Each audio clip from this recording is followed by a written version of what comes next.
Hamas has always been at odds with the Israeli government, right? The whole idea of the Palestinian plight, specifically in the Gaza Strip, that subjugation of the Palestinians is what formed Hamas. That's where it was born, right? It is a resistance group. It's not that different from what happened in the United States during the American Revolution, right? The oppression became so great that an organization was created to combat the oppression. That organization was Hamas. So it was never a matter of it was never a matter of if Hamas would attack.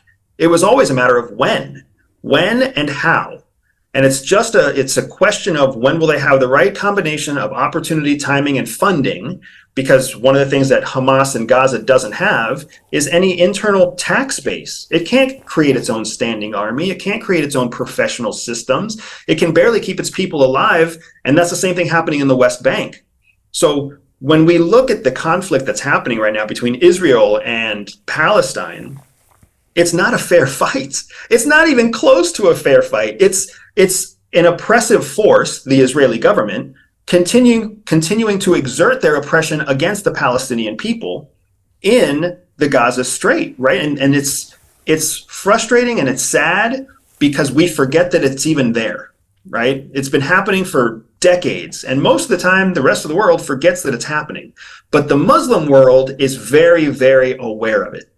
It's just that most of our first world countries, our wealthy Western countries, are either anti-Islamic, like you see across Europe, or ambivalent to the plight of the Muslim, which is what you see in the United States and most of Canada. So to us, that conflict, we're blind to that conflict, but it's always been there. So was anyone able to predict what was going to happen on October 7th? I wouldn't say anyone could predict that it would happen on that day.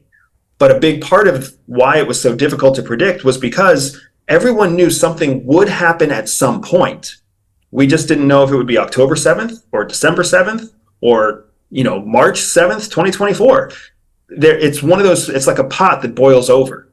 You see it boiling, you just never know when it's actually going to spill over the lip.